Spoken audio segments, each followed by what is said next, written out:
বিদেশ পালেগৈ মাজুলীৰ গৰাখহনীয়া সমস্যা। অষ্ট্ৰেলিয়াৰ চৰকাৰে পৰীক্ষামূলকভাৱে কাম কৰিব মাজুলীত। গৰাখহনীয়াৰ প্ৰতিৰোধৰ বাবে অষ্ট্ৰেলিয়া চৰকাৰৰ পুঁজিৰে মাজুলীত হ'ব কাম। প্ৰাকৃতিকভাৱে গৰাখহনীয়া প্ৰতিৰোধ স্মাৰ্ট ভিলেজৰ বাবে পাইলট প্ৰজেক্ট।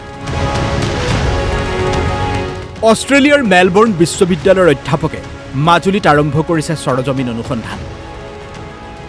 এনেদৰেই চপৰা চপৰে গৰাখহিছে মাজুলীত।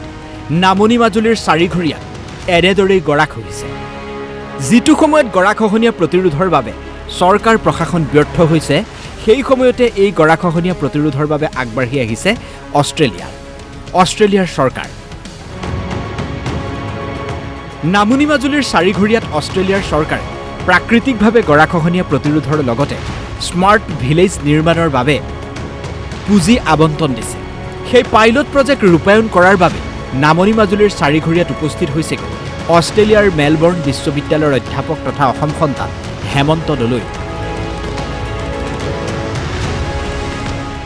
অধ্যাপক হেমন্ত দলৈ জানিবলৈ দিয়া মতে, অষ্ট্ৰেলিয়াৰ চৰকাৰৰ পুঁজিৰ জৰিয়তে মেলবৰ্ণ বিশ্ববিদ্যালয়ে IIT গুৱাহাটীৰ সহযোগত পাইলট প্ৰজেক্ট হিচাপে প্ৰাকৃতিকভাৱে কেনেদৰে ব্ৰহ্মপুত্ৰৰ গৰাখহনীয়া ৰোধ কৰিব পাৰি আৰু গৰাখহনীয়া প্ৰৱণ এলেকাৰ ৰাইজৰ কেনেদৰে উন্নতি কৰিব পাৰি তাৰ বাবে পৰীক্ষামূলক কাম আৰম্ভ কৰিব তেওঁলোকে।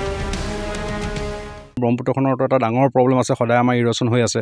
আমাৰ মাজুলীটো আজি নামতহে পৃথিৱীৰ ভিতৰতে এটাকৈ ডাঙৰ নদীদ্বীপ, কিন্তু এতিয়া খহি খহিটো মাজুলীৰ অৱস্থা বেয়া হৈ গৈছে। আমি কেনেকৈ কিছুমান গাঁও মাজুলীৰ সেই তেনেকুৱা ধৰণৰ জেগাবিলাকত আছে, তাৰে আমি দুখন গাঁও ল'বলৈ চেষ্টা কৰিছোঁ এতিয়া। সেই দুখন গাঁৱৰ আমি প্ৰথমতে তেওঁলোকক এটা ৰেজিলিয়েঞ্চি এটা ডেভেলপ কৰিব লাগে ইৰ'শ্যনৰ পৰা, আৰু সেইকাৰণে আমি IIT গুৱাহাটীৰ লগত তেওঁলোকৰ কিছুমান R&D অলৰেডি চলি আছে, কিছুমান কাম তেওঁলোকে কৰিছে। তেওঁলোকৰ লগত আমি সেইকাৰণে এটা পাৰ্টনাৰশ্বিপ ডেভেলপ কৰি এই কামখিনি আমি কৰিবলৈ আগবাঢ়িছোঁ।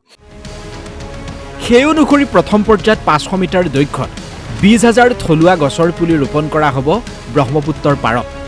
উক্ত পাইলট প্ৰজেক্ট নৱেম্বৰত পৰিদৰ্শন কৰিব অষ্ট্ৰেলিয়া চৰকাৰৰ প্ৰতিনিধিয়ে। যে আমি IIT লগত পাৰ্টনাৰশ্বিপ কৰিছোঁ, তেওঁলোকে যিটো জেগাত অলৰেডি আমাক দেখাইছে যে এনেকৈ ধৰণে আপোনাৰ ইৰ'শ্যন প্ৰতিৰোধ কৰিব পাৰি, সেই জেগাটোকে আমি লৈ আমাৰ অসমৰ কিছুমান ইণ্ডিজিনিয়াছ গছ আছে যিবিলাক খুব ধুনীয়া ফুলে, নাহৰ, পলাশ, ৰাধাচূড়া, কৃষ্ণচূড়া, সেই গছখিনি ৰুই পেলাই প্ৰথমতে আমি এটা এস্থেটিক এটা পৰিৱেশ ক্ৰিয়েট কৰিব লাগে ধুনীয়া, বা আমলখি বা শিলিখা, সেইখিনি আমাৰ অসমৰ এটা খুব ফ্ৰুটছ হয় বা প্ৰডিউচেছ হয়, সেইখিনিও আমি আনিব লাগে। আমি এতিয়া ভাবিছোঁ যে আমাৰ ইনিচিয়েলটো এটা 10,000 পৰা 20,000 মান গছৰ আমাৰ এটা প্লেন আছে। এতিয়া অষ্ট্ৰেলিয়ান গভৰ্ণমেণ্টৰ এটা নৱেম্বৰ এটা ডেলিগেট আহিম বুলি কৈছে। তেওঁলোকে আমাক এইটো প্ৰজেক্টটো চাই পেলাই যদি তেওঁলোকে আমাৰ এটা ইমপ্ৰেশ্যন পায়, আমি কাম কৰা দেখে, গাঁৱৰ মানুহখিনি এম্পাৱাৰ হোৱা দেখে, তেতিয়াহ'লে প্ৰজেক্টটো ফাৰ্ডাৰ আগবাঢ়িব। উল্লেখ্য, 4 বছৰৰ পূৰ্বে নামনি মাজুলীৰ চাৰিঘৰীয়াতে IIT গুৱাহাটীয়ে গৰাখহনীয়া প্ৰতিৰোধৰ বাবে পাইলট প্ৰজেক্ট ৰূপায়ণ কৰিছিল। IIT গুৱাহাটীৰ পাইলট প্ৰজেক্টৰ কাষতেই অষ্ট্ৰেলিয়া চৰকাৰৰ সহযোগত এইবাৰ পাইলট প্ৰজেক্ট ৰূপায়ণৰ বাবে আগবাঢ়িছে মেলবৰ্ণ বিশ্ববিদ্যালয়।